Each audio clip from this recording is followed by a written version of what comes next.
Okay, this is a follow-up video on my Dr. Stein clicking head bolt. I've had a lot of people ask me a lot more questions about how to make them and things like that, and I found one huge deal about making these that a lot of people don't seem to realize.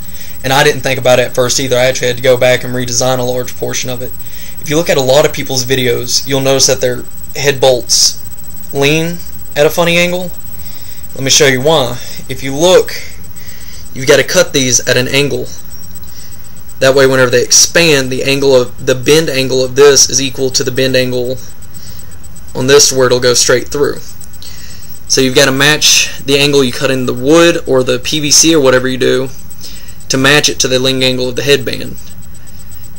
Now what I did to secure this down is I used a staple gun and stapled my wood to my headband, and then I went back with just some two-step epoxy, and I'm sure super glue would have worked too, but I had some two-step epoxy sitting around working on one of my, I was wiring up some LEDs for my motorcycle, and I use it because it comes off of the frame metal real easy without scratching it up, and it still holds real secure. So I had some just sitting around. Second thing is this. The big thing about the head screws is that a lot of people make them either in silver, which is accurate to the manga, I'm aware of this, or black. I wouldn't make the entire head screw black. I'd use like a gunmetal gray. That way you can draw in the lines that you see in his. And one thing I wanted to do was make mine as accurate as possible. So if you look at the end of it, in his, it almost looks like it's two sections, and there's a darker core in the middle of it.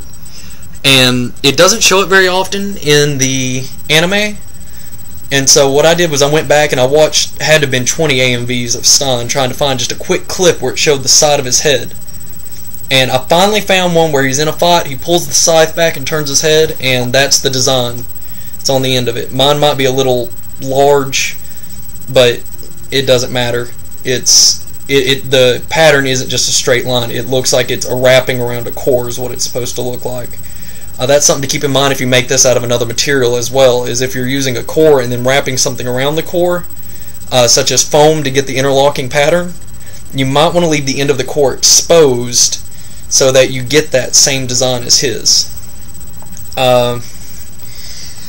Also, if you don't want to cut your wood or whatever at an angle, on this side I couldn't do that because I had my clicking mechanism locked down to this already, and I wasn't going to remake it. I refused to spend that much time and effort for something I could fix with another manner.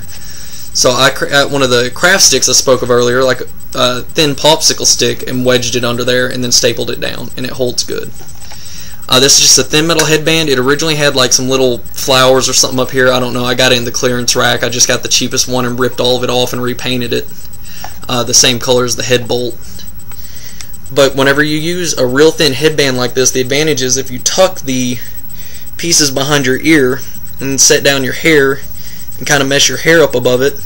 I had people wanting to know how I had it held on. People were wanting to know if I had it like clipped into my hair or something, and it's just a headband. It's easy to get on and off, and it works quite well.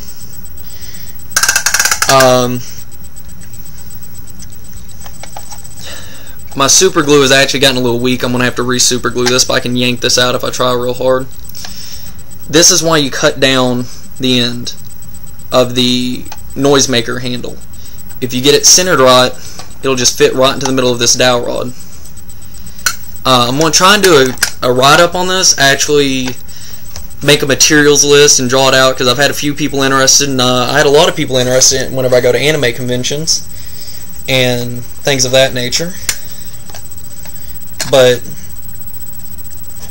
if you can't get a hold of the materials, you can improvise. I was just trying to show a better technique of making these than simply making them out of something that's not going to look right. Now, of course, metal is going to look the best. PVC can look good, and craft foam can look good. But a lot of people have been making them out of felt and cardboard tubes and things like that, and it just doesn't look right. If you can't find a certain item, I suggest just improvising. And there was one person who was asking me where to find the little noisemaker, and I did respond to you, and I'm just going to let you know again. I found mine at a local place called Parties Plus here in Longview, where I live.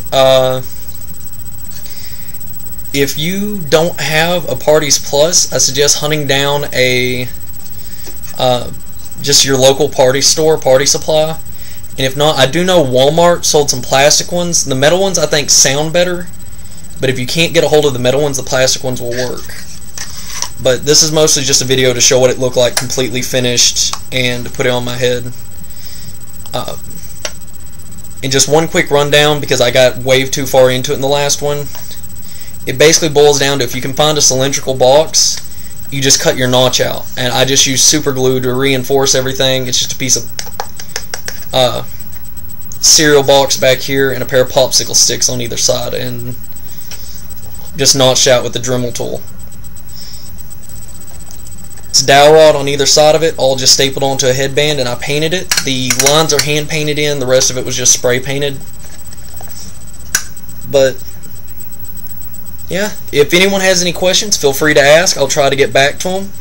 This has started sagging a little bit, just to let you know. Whenever it is perfect, it is straight, but it started sagging after a while because my hot glue started wearing off. My hot glue wore out on the inside of this, and I'm going to try using some of the same two-stage epoxy I used right here. And if anyone's going to YuleCon in Fort Worth this year, 2010, let me know. Maybe if you want to know how to make one, you can meet me there and you can see it in person. It'll give you a better idea. I'll be there the entire weekend, and if there's anything I can help with any cosplay items, let me know and I'll try and come up with an idea. I'll be doing a write-up of a Stein scythe here soon. I've got the scythe blade almost finished. I've just got to figure out what I'm going to cover it in. I carved out a piece of styrofoam in the shape of a scythe blade and have it covered in tape. And I'm either going to fiberglass it in, or I'm going to go back and I'm going to use possibly paper mache and see if I can't sand it smooth and make it look good. But I don't know how well paper mache responds to sanding. But we'll see what happens, and that's it.